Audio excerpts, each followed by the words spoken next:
नमस्कार, news one India में आपका स्वागत है। आपके साथ मैं धर्मराज सिंह। आपको सीधे आगरा लिए चलते हैं, जहां पर इस वक्त मुख्यमंत्री योगी आदित्यनाथ मौजूद है। क्या कुछ कह रहे हो, आपको सुनवाते हैं। कोरोना कालखंड में आपने देखा होगा, फ्री में टेस्ट, फ्री में उपचार, फ्री में वैक्सीन। कितने लोगों ने वैक्सीन लगाई है यहां पे?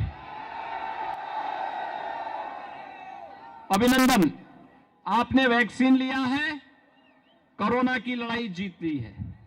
उत्तर प्रदेश में 99% से अधिक लोगों ने वैक्सीन की पहली डोज ले ली है। और मुझे लगता है जो लोग वैक्सीन के खिलाफ दुष्प्रचार कर रहे थे, इन 99% लोगों ने तय कर लिया है उन लोगों का इस चुनाव में भी पत्ता साफ करना है। भाइयों बहनों, फ्री में वैक्सीन, सबको वैक्सीन के साथ ही कोरोना कालखंड में डबल इंजन की भारतीय जनता पार्टी की सरकार है, तो डबल डोज राशन की भी उपलब्ध करवाने का कार्य भारतीय जनता पार्टी की सरकार करा रही है। थोड़ा मुझे बताइए, ये राशन चाचा भतीजे की जब सरकार थी तो ये राशन माफियाओं के पास चला जाता था, और बहन जी के हाथी का पेड़ तो इतना बड़ा है कि उसमें तो प्रदेश के सभी गरीबों का राशन ही उसके पेट में ही समा जाता है। गरीब को कहां से मिलेगा? जो गरीब का अन्न खा ले, हड़प ले, उन लोगों की संवेदना गरीब के प्रति कैसे होगी? वो तो इनकी सूची, चुनाव में प्रत्याशियों की सूची देख करके हम कह सकते हैं, पेशेवर और माफिया और अपराधियों को लोग टिकट देकर के, दंगाइयों को टिकट देकर के प्रदेश में एक बार फिर अराजकता और दंगों की आग में प्रदेश को झोंकना चाहते हैं। लेकिन भाइयों बहनों, मैं आपको आश्वस्त करने के लिए आया हूं।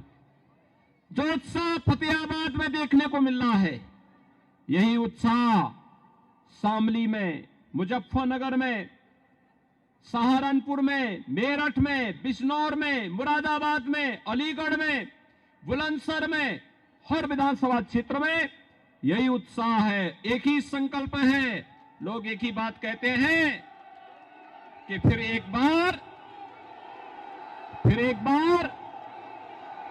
बार भाजपा सरकार लाने के संकल्प के साथ जनता ने कमर कस ली है।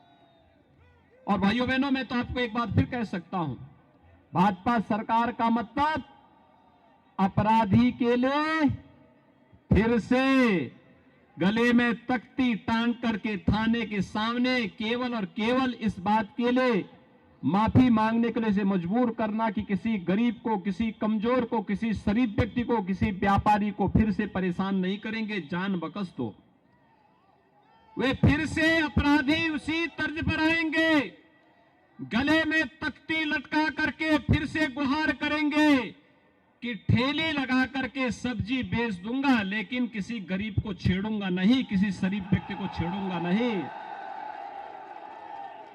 और माफिया तो जो चुनाव की पहली चुनाव की घोषणा के बाद अपने बिलों से निकल करके वे तैयारी कर रहे थे कि फिर से अपने लिए कोई रास्ता निकालेंगे, जनता के अपार उत्साह को देख करके उनको फिर लगता होगा कि ये 1.5-2 महीने भले जैसे तैसे गुजरे 10 मार्च के बाद फिर क्या होगा उनका?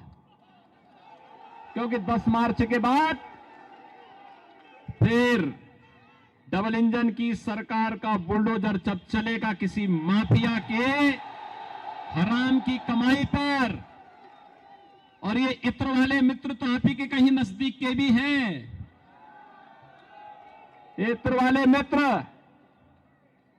वाले मित्र तो गरीबों का ही सब हड़प जाते थे। गरीबों का मकान, गरीबों का अनाज, गरीबों के लिए शौचालय, गरीबों के उपचार का पैसा, ये सब हड़प जाते थे।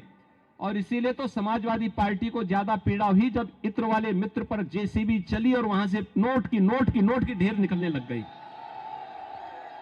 और इसलिए भाइयों बहनों, गांव के लिए, गरीब के लिए, किसान के लिए, नौजवान के लिए, महिलाओं के लिए ईमानदारी के साथ कोई कार्य कर रहा है तो वह है भारतीय जनता पार्टी की सरकार। हमने किया है और हम करेंगे। भाइयों बहनों, समाजवादी पार्टी की सरकार का एक ही विकास आपको दिखाई देता होगा और वह विकास उनका है। समाजवादी पार्टी की सरकार का विकास अगर आपको देखना है तो वह सड़क पे नहीं दिखाई देगा, वह केवल और केवल कब्रिस्तान की बाउंड्री वॉल के रूप में दिखाई देगा। बाकी और विकास उनका नहीं है। कब्रिस्तान की बाउंड्री वॉल के अलावा समाजवादी पार्टी का कोई विकास नहीं। और भाइयों बहनों, ये डबल इंजन की भाजपा की जो सरकार थी ना, या जो सरकार है ना, इसी सरकार ने उसी पैसे को तीर्थ और धामों के विकास में लगाया। आज हम बटेश्वर में भी विकास करा रहे हैं। आज हम लोग ब्रज तीर्थ विकास परिषद का गठन करके विकास की प्रक्रिया को तेजी से आगे बढ़ाने का कार्य कर रहे हैं और यह भी राष्ट्र नायकों को सम्मान देने में दम होना चाहिए। जब आगरा के 3 विधानसभा सीटों पर डोर टू डोर प्रचार करने के लिए इस वक्त आगरा में हैं और इस वक्त आगरा में वहां पर कार्यकर्ताओं को मुख्यमंत्री योगी आदित्यनाथ संबोधित कर रहे हैं। चलिए बढ़ते आगे।